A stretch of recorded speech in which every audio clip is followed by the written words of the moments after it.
Les jurés vont pas être tout seuls dans leur coin. On a un outil pour communiquer ensemble. Bonjour et bienvenue dans cette vidéo. Salut Tanguy. Salut. On se retrouve pour parler des jurys et des jurés d'évaluation. Je vais vous expliquer un petit peu la différence entre les deux dans le cadre de la certif IAG, hein. Donc pour rappel, Certifopac, on délivre la première certification de compétences sur l'usage des outils d'IA générative. Donc on a un référentiel, on a des modalités d'évaluation que l'on explique d'ailleurs sur le site web. On a parlé aussi dans une autre vidéo des organismes habilités qui préparent eux à la certification, puisque nous, donc Certifopac, on ne fait que certifier, voilà, pour des raisons d'indépendance. Et donc là, Tanguy, on va parler donc du jury.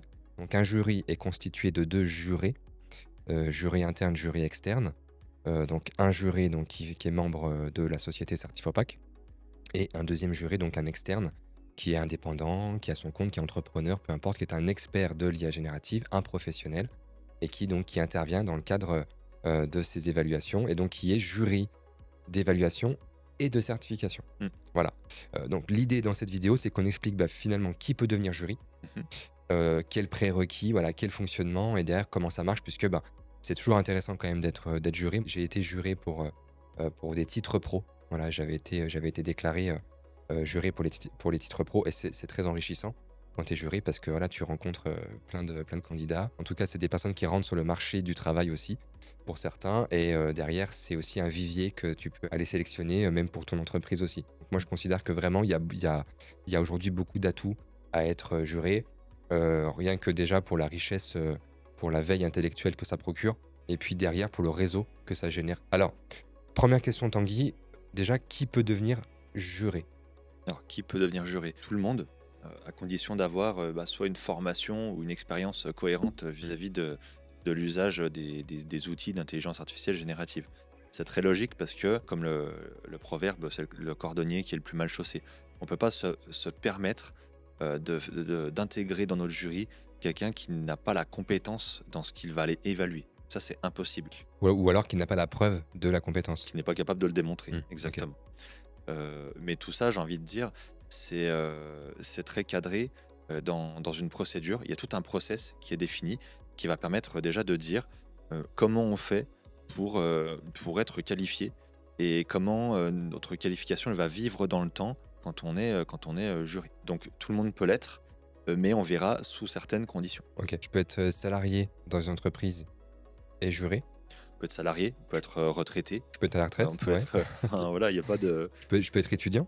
pas forcément de limite, hein, à partir OK. du moment où on a la compétence. Donc comment ça se déroule au final, donc quand on sélectionne un jury? J'imagine qu'il y a un formulaire en ligne? Ouais, tout à fait. Alors, il y a un formulaire de candidature où on va rentrer un certain nombre d'informations. Bah, c'est normal, voilà, nous on va vous poser des questions sur votre expérience, sur votre formation. On va vouloir collecter aussi certains éléments pour se dire, tiens, est-ce que là la personne c'est en cohérence avec ce qu'on recherche pour un jury. Derrière, il va avoir une petite vérif administrative, très simple.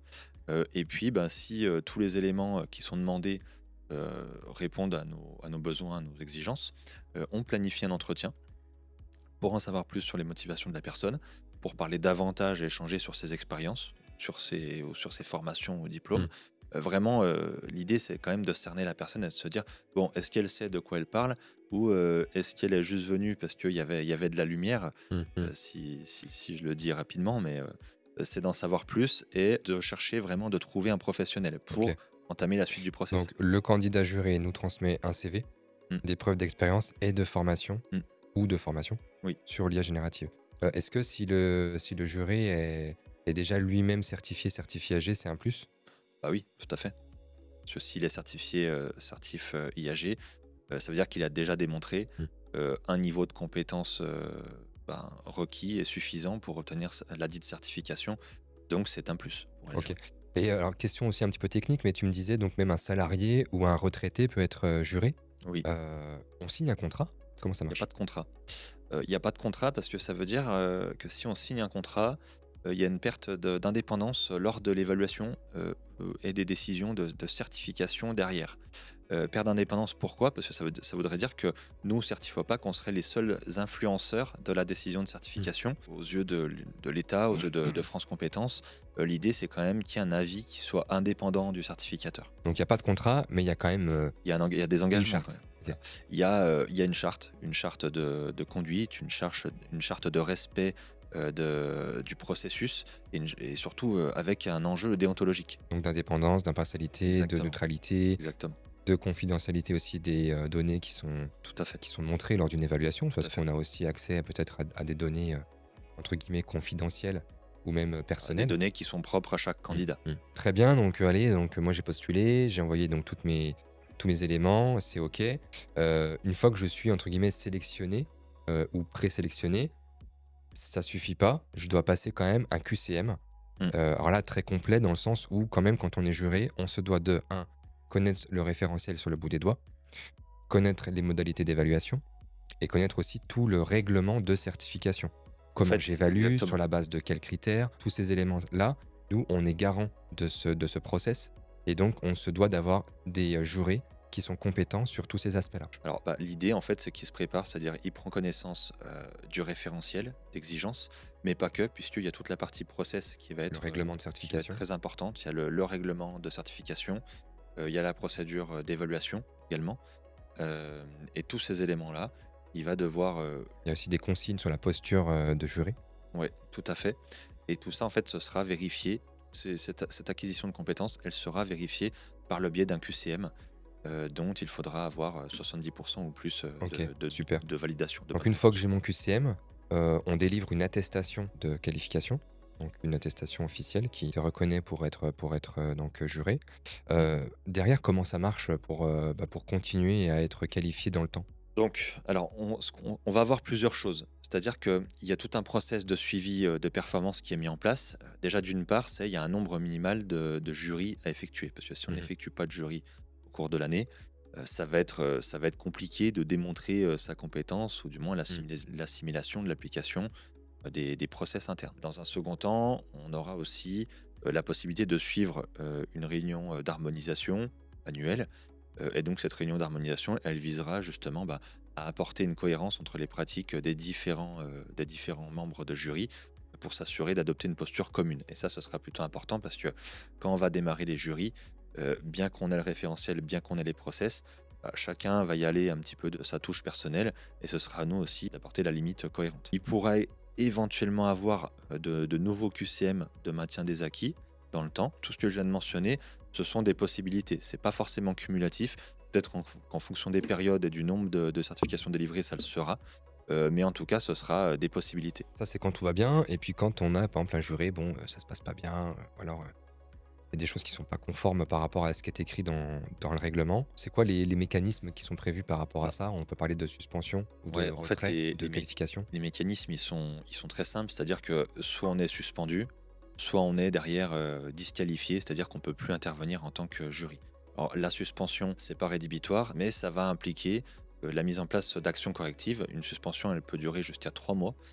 Et au cours de cette suspension, on peut redemander, par exemple, de repasser un entretien, de resuivre un QCM, par Mmh. exemple, de réaliser à nouveau son QCM d'éval, ou peut-être un entretien un peu plus poussé sur certains aspects de l'application du process. Il y a deux cas de figure, c'est soit c'est satisfaisant et là la qualification est à nouveau délivrée, ou soit c'est insatisfaisant et on prend la décision de disqualifier la personne. Bah, écoute, alors moi j'ai plus de questions, mais j'aimerais quand même revenir sur un sujet moi qui m'est cher parce que on oublie aussi souvent le pourquoi devenir juré. Un juré déjà, en fait, quand tu deviens juré, tu es reconnu comme expert dans ton Mm. métier.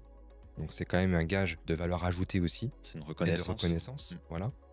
Tu t'engages aussi pour moi dans une mission presque de service public parce que tu rends service à des étudiants, à des demandeurs d'emploi, à des actifs qui veulent faire reconnaître leurs compétences. C'est quand même super intéressant.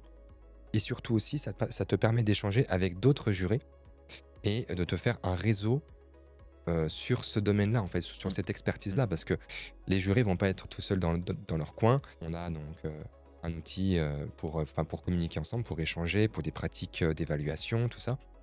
Et ce que je trouve génial, c'est qu'il n'y a pas encore aujourd'hui d'outils permettant de rassembler des experts d'IA générative en lien avec vraiment le développement des compétences. Mm. Et là, tu vas avoir finalement tout un réseau d'experts d'IA générative, jurés, qui vont pouvoir échanger, qui vont pouvoir aussi faire évoluer cette certification d'ici quelques années, parce qu'une certification, elle évolue.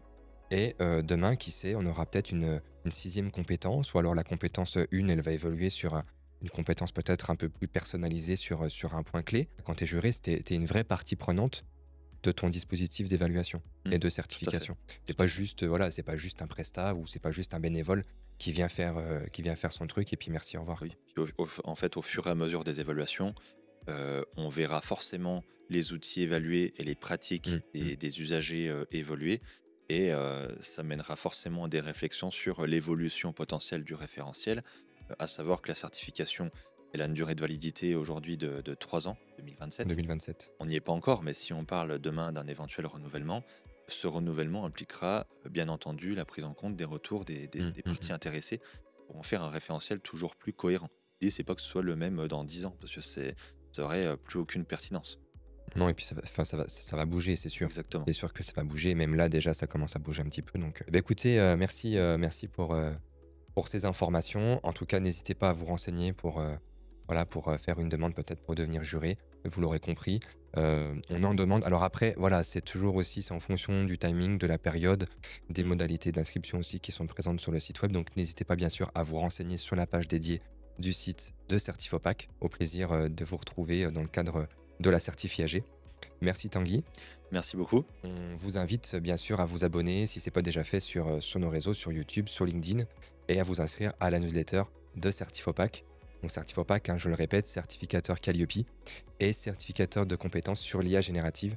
Donc ce sera un plaisir de vous retrouver dans nos différents canaux d'information. Merci et à très vite. Merci.